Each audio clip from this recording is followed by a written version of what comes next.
जय श्री राधे राधे राधे। राधा मेरी स्वामिनी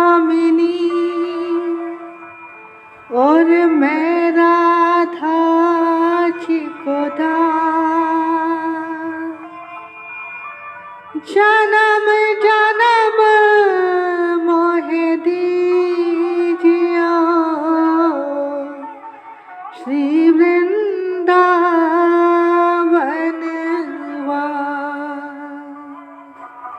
श्री वृंदावन।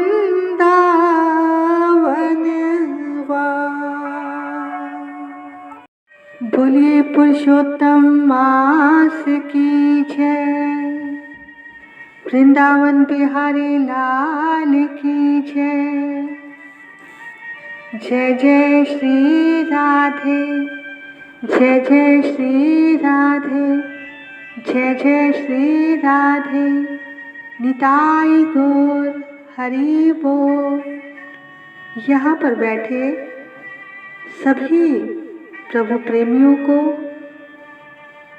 मुझ कृष्ण प्रिया की ओर से वृंदावन से राधे राधे राधे राधे। कल की कथा में आपने श्रवण किया कि शंकर भगवान पुरुषोत्तम मास की महिमा बताकर उस कन्या को और उसके बाद अंतर ध्यान हो गए।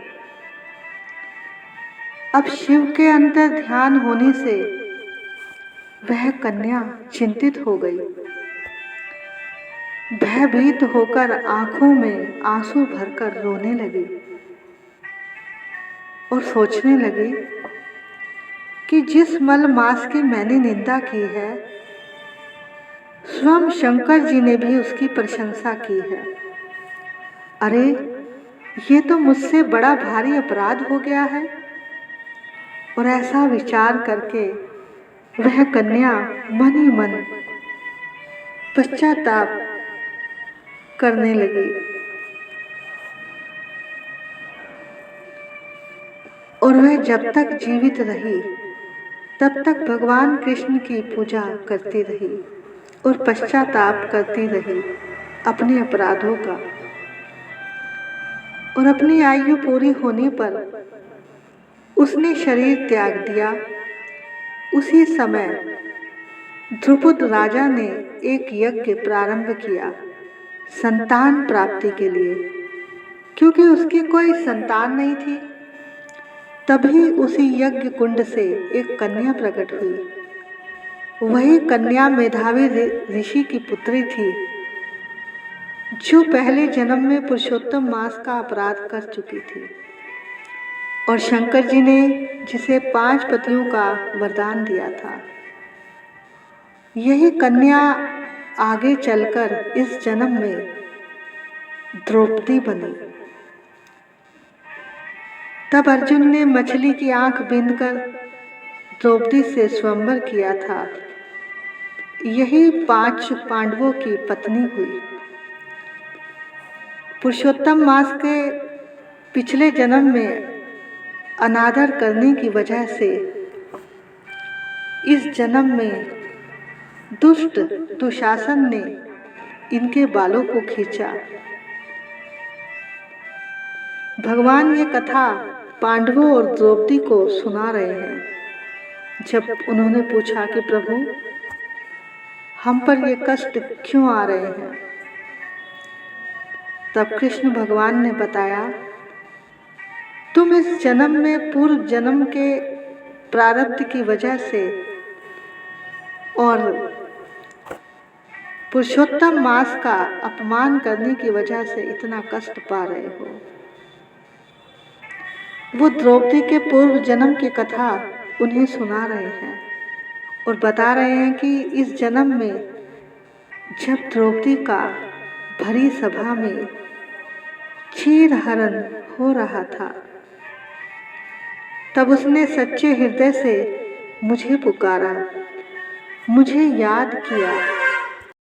कृष्ण कृष्ण कृष्ण कृष्ण कृष्ण है मुरारी, श्याम श्याम श्याम श्याम श्याम चक्रधारी, श्याम श्याम श्याम श्याम श्याम चक्रधारी। अब आ जाओ कृष्ण है मुरारी, अब आ जाओ कृष्ण है मुरारी। मैंने सौंप दी है तुमको डोरी लोक लाज की, मान के सम्मान की, अपने स्वाभिमान की। मैंने सौंप दी है तुमको डोरी लोक लाज की, मान के सम्मान की, अपने स्वाभिमान की। कर देर करी तो होगी हंसी, कर देर करी तो होगी हंसी तिहारी। अब आ जाओ कृष्ण है मुरारी, अब आ जाओ कृष्ण है मुरारी। भगवान कहते हैं, जब इस तरह से द्रौपदी ने मुझे पुकारा, मैं कहीं गया थोड़ा ही था, मैं तो वही था। मैं जब तक किसी का सहारा नहीं बनता, जब तक ये जीव मेरा भरोसा न करके संसार पर भरोसा करता है। उस समय जब द्रौपदी का चीरहरण हो रहा था, दुशासन उसकी साड़ी खींच रहा था, तब उसने भरी सभा में एक एक करके सबको पुकारा, लेकिन कोई उसको बचाने नहीं आया। अंत में जब आर्त भाव से उसने मुझे पुकारा, द्रौपदी ने दोनों हाथ ऊपर कर लिए कि अब मैं भी अपनी लाज नहीं बचा सकती, प्रभु आपको आना ही होगा। जब उसने अपने आप को मुझे सौंप दिया, मेरी शरण में आ गई, तब मैं कैसे ना आता और आकर उसकी लाज बचाई। वो जो चीर था, वो जो साड़ी थी, वो मैं ही बन गया। तो कभी भी अधिक मांस का अनादर नहीं करना चाहिए।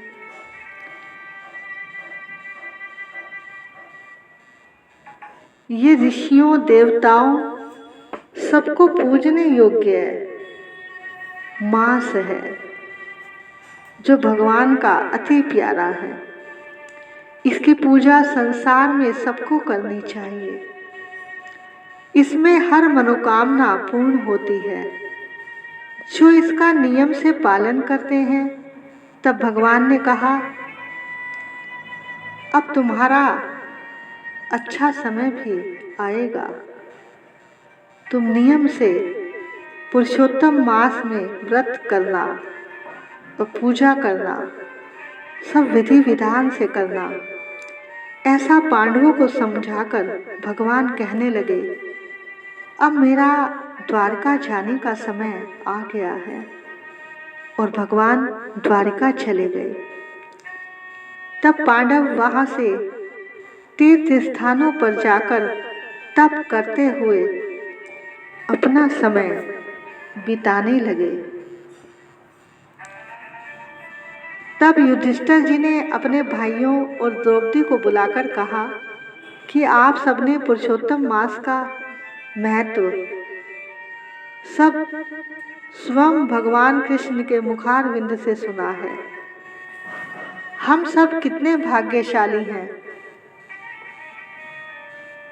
जिसे भगवान ने सब कुछ बताया है। पुरुषोत्तम मास को पूजे बिना कोई कैसे सुखी रह सकता है। इस संसार में वही श्रेष्ठ है जो भगवान पुरुषोत्तम को पूजता है।